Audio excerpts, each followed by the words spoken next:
wassalatu wassalamu ala asyrofil anbiya'i wal mursalin wa ala alihi wa ashabihi ajma'in, amma ba'du.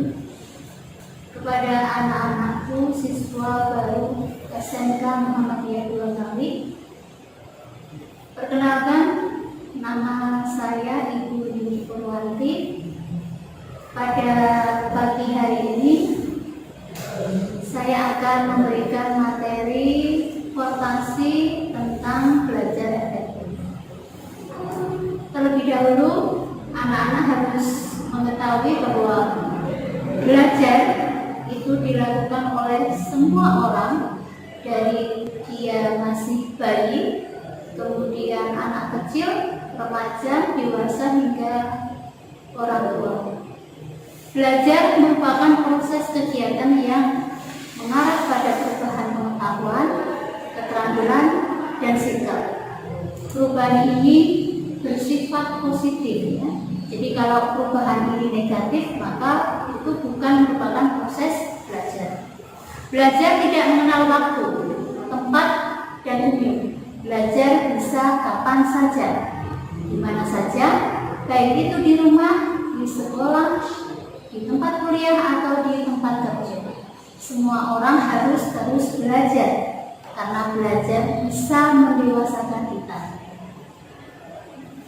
Di masa pandemi sekarang ini, kita tidak boleh berhenti untuk selalu belajar. Meskipun dampak penyebaran pandemi COVID-19 membuat banyak sekolah meniadakan pembelajaran tatap muka dan menggantinya dengan pembelajaran jarak jauh atau daring, dengan harapan bahwa itu dapat membatasi interaksi fisik secara langsung guna menekan penyebaran virus agar tidak semakin luas.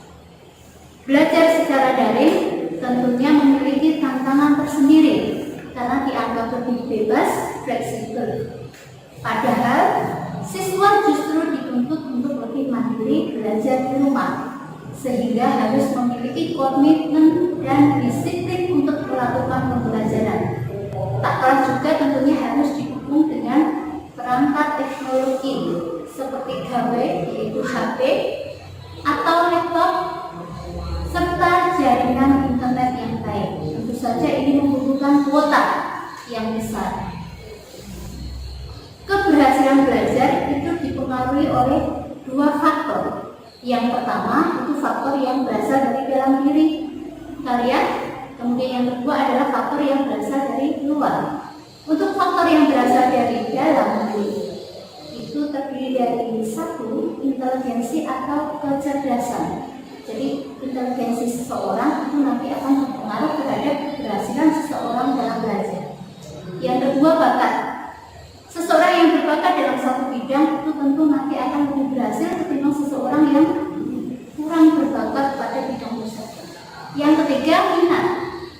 Minat ini akan mempengaruhi semangat untuk terus belajar. Jadi seseorang yang lebih berminat terhadap sesuatu untuk belajar, ia akan lebih berhasil ketimbang seseorang yang tidak punya minat sama sekali. Yang keempat, sikap belajar. Kemudian yang kelima, kepribadian. Yang keenam, kesehatan fisik. Kemudian yang faktor dari luar itu dipengaruhi oleh yang pertama, teman. Teman ini sangat berpengaruh. Jadi teman yang baik itu akan mendukung proses belajar yang baik. Teman yang buruk itu akan berpengaruh terhadap proses belajar yang buruk. Pilih teman yang baik karena itu akan mempengaruhi masa depan kalian. Yang kedua, keluarga. Keluarga yang mendukung anak-anak untuk belajar lebih baik itu akan mensupport anak tersebut lebih berhasil dalam belajar. Ya, sehingga apa yang dicita-citakan itu nanti akan lebih tercapai. Kemudian yang ketiga adalah sekolah. Untuk sekolah ini juga berpengaruh. Jadi sekolah yang tepat itu akan mempengaruhi keberhasilan belajar seseorang. Yang keempat, masyarakat. Lingkungan masyarakat sekitar itu juga akan berpengaruh terhadap keberhasilan dalam belajar seseorang. Yang kelima, sarana belajar. Sarana belajar ini tentu, apalagi dalam kondisi sekarang ini, sarana sangat dibutuhkan. Ya. Tadi gawai, kemudian kemudian laptop, kemudian ada lagi kuota internet, itu nanti akan sangat berpengaruh terhadap keberhasilan belajar seseorang di masa seperti sekarang. Kemudian hal yang menghambat belajar ada dua juga, dari dalam diri maupun dari luar diri.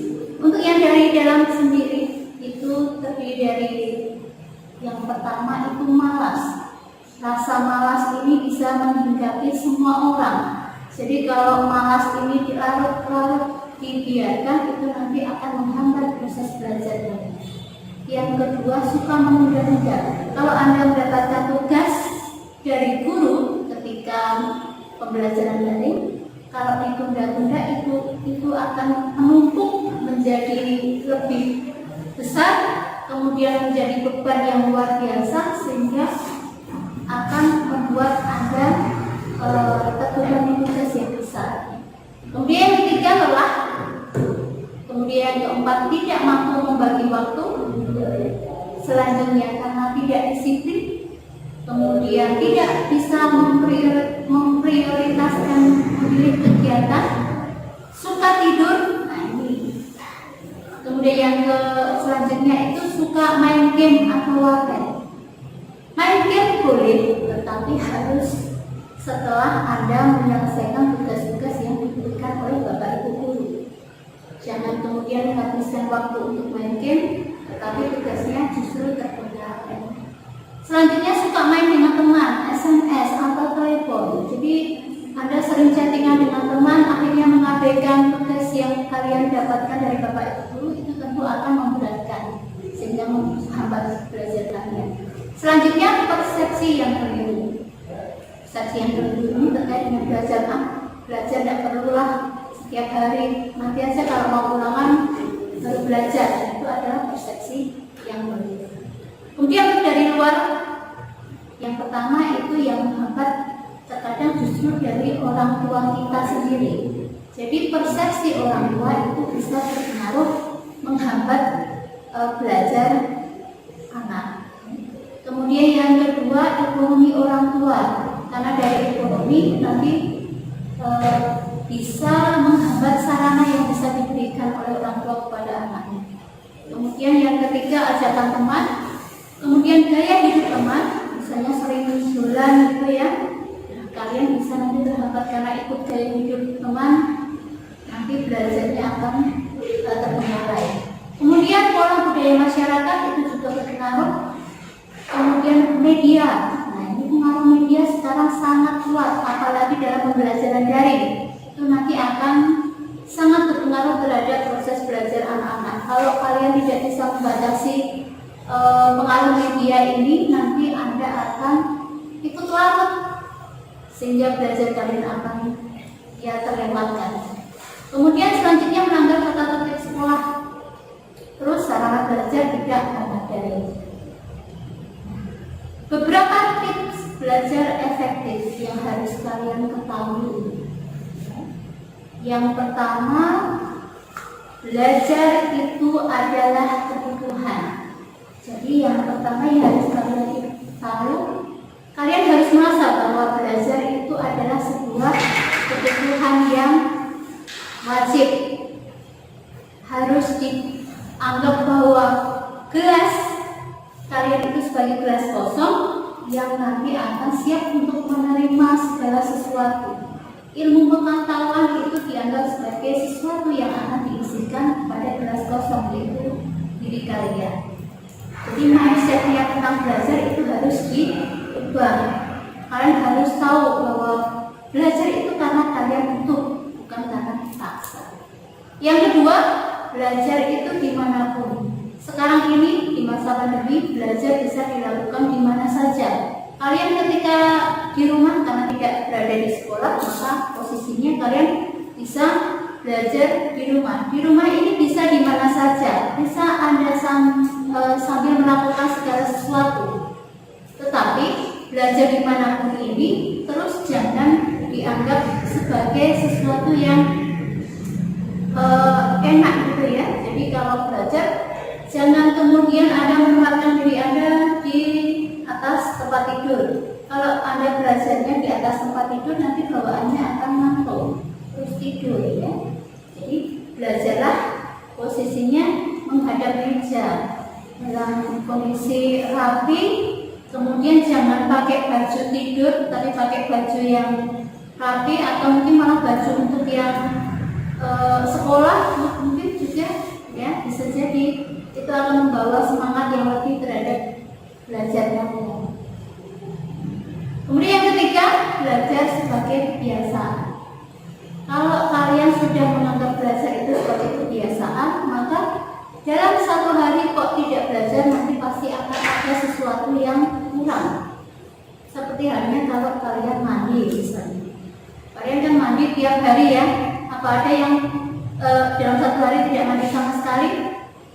Jadi mandi tiap hari, tiap pagi dan sore. Seperti halnya gosok gigi. Setiap kali gosok gigi, itu kan sebuah kebiasaan. Kalau belajar juga dibiasakan seperti itu, maka nanti kalau tidak belajar dalam satu hari itu, Anda akan merasa kurang, ada yang kurang, ada yang miss dalam diri kalian. Jadi tidak mungkin belajar nanti menjadi sebuah kayak sistem kebut semalam misalnya, the power of kepepet. Nah itu jangan dilakukan. Jadi kan nggak mungkin kalau pakai istilah the power of kepepet, nanti kalian juga akan melakukan mandi dalam satu waktu itu mandi 5 jam, tapi kemudian dalam satu bulan Anda tidak mandi, kan nggak mungkin. Jadi kalau sudah dianggap sebagai belajar seperti hanya mandi tiap hari, itu nanti ketika dalam satu hari kalian tidak belajar, itu akan merasa ada yang kurang dalam hidup. Kemudian keempat, membagi waktu belajar. Waktu belajar ini harus diperhatikan. Kalau dalam daring, maka dari mulai Anda membuka mata sampai menutup mata itu adalah waktu yang belajar. Silakan Anda pilih, mau pagi hari, mau siang hari, atau sore, malam, itu bisa dipilih. Yang penting jangan membuat waktu belajar ini kemudian memberikan beban kepada waktu yang lain. Jangan kemudian ketika orang tuamu meminta bantuan kepadamu, kemudian dijadikan alasan bahwa ibu saya belajar, jadi nggak mau bantuan. Itu untuk membagi waktu belajar. Kemudian ketika sesudah menerima materi dari Bapak Ibu guru, kemudian kalian mendapatkan tugas, maka tugas itu bolehlah dijeda sebentar, ya, ada istirahat sebentar sebelum mengerjakan tugas. Tapi kemudian tugas ini jangan kemudian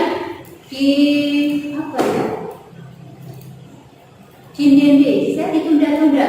Nah itu jangan sampai. Jadi buat list atau daftar tugas sehingga Anda tahu, oh tugas ini harus segera diselesaikan lebih dahulu.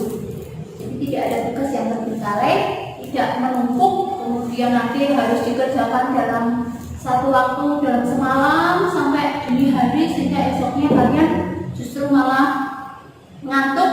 Kemudian ketika mengikuti kegiatan belajar keesokan harinya, kalian malah lelah atau malah sakit. Itu justru yang tidak baik. Kemudian yang kelima itu mencari cara konsentrasi. Kalau cara konsentrasi ini terkait dengan daya belajar yang kalian miliki.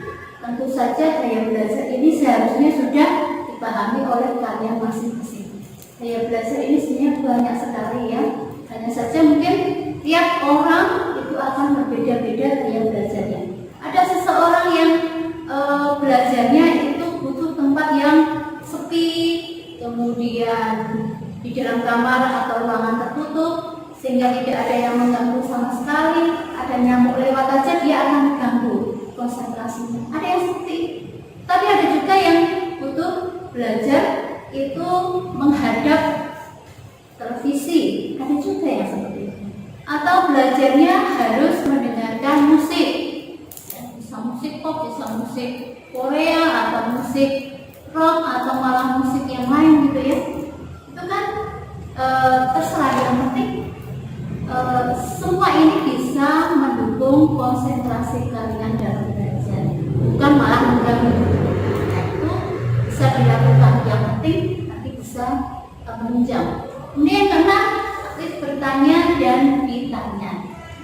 Ingat, kalau ada Bapak Ibu guru yang menyampaikan materi, usahakan untuk bertanya. Biasanya kalau seseorang bertanya, itu akan mengingat jawaban yang diberikan oleh Bapak Ibu guru. Jadi apa yang ditanya itu nanti akan diingat jawabannya. Sekaligus juga jangan lupa untuk meminta teman-temanmu juga bertanya pada kamu. Ya, kalau ada teman yang bertanya pada kalian, tentu kalian akan mencari jawabannya. Kalau ingin menjawab, berarti kan kalian harus menguasai materi yang ditanyakan. Kalau otomatis kalau sudah menguasai materi yang ditanyakan, Anda pasti menguasai pelajaran itu. Jadi itu pentingnya bahwa aktif bertanya dan ditanya itu akan menunjang keberhasilan Anda untuk menguasai materi. Yang ketujuh, sukai mata pelajaran. Ini sangat penting karena ada beberapa anak yang dalam satu program keahlian itu mungkin ada pelajaran yang tidak disukai. Kenapa? Pusing, biasanya matematika seperti itu ya. Itu nggak mau. Saya nggak suka matematika karena membuat saya pusing. Nah, usahakan menyukai mata pelajaran apapun yang ada di program keahlian kalian. Karena apa? Dengan menyukai mata pelajaran itu akan menunjang keberhasilan kalian. Kalau kalian tidak menyukai mata pelajarannya, maka otomatis keberhasilan kalian dalam belajar itu akan berkurang sangat jauh.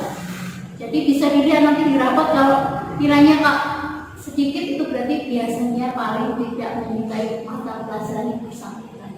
Itu ya. Yang kedelapan, manfaat fasilitas.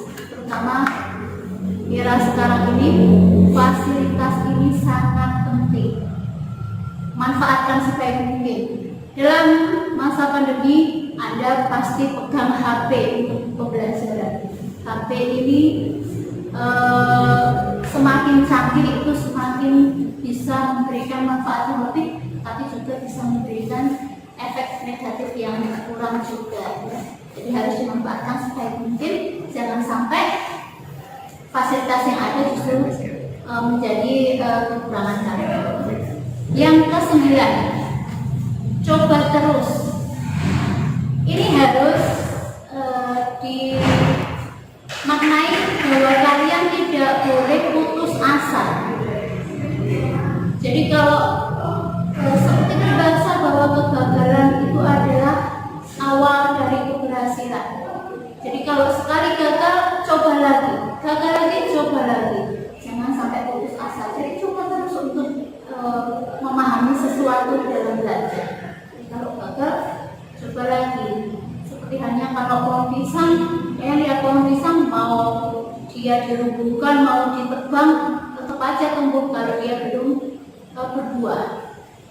Sebelum dia bisa menghasilkan buah yang manis untuk pemiliknya, dia akan tetap tumbuh meskipun itu ditebang habis. Gitu ya, itu pohon pisang. Kemudian yang ke-10, berdoa. Ini yang penting, bahwa belajar itu adalah usaha kalian untuk menjadi seseorang yang lebih baik. Alangkah lebih sempurnanya kalau itu nanti diiringi dengan berdoa. Kalau berdoa berarti Anda harus memohon kepada Allah bahwa belajar kalian itu bisa baik, mudah dalam pemahaman, kemudian mencapai keberhasilan yang kalian ingin. Ingat, belajar harus dengan cara yang benar, ya. Bahwa belajar itu merupakan kebutuhan, belajar bisa di mana saja, kemudian belajar harus dibiasakan, kemudian jangan lupa untuk membuat list tugas, kemudian kenali gaya belajar kalian agar bisa menunjang konsentrasi. Jangan lupa untuk aktif bertanya dan ditanya, kemudian sukai mata pelajaran yang ada di program keahlian kalian, manfaatkan fasilitas yang ada, coba terus meski gagal berkali-kali, dan terakhir jangan lupa untuk berdoa. Saya kira itu yang bisa Ibu sampaikan kepada anak-anakku. Selamat bergabung dengan SMK Muhammadiyah Dua Nafi. Semoga cita-cita kalian bisa tercapai selanjutnya. Terima kasih. Wabillahi taufiq wal hidayah. Wassalamualaikum warahmatullahi wabarakatuh.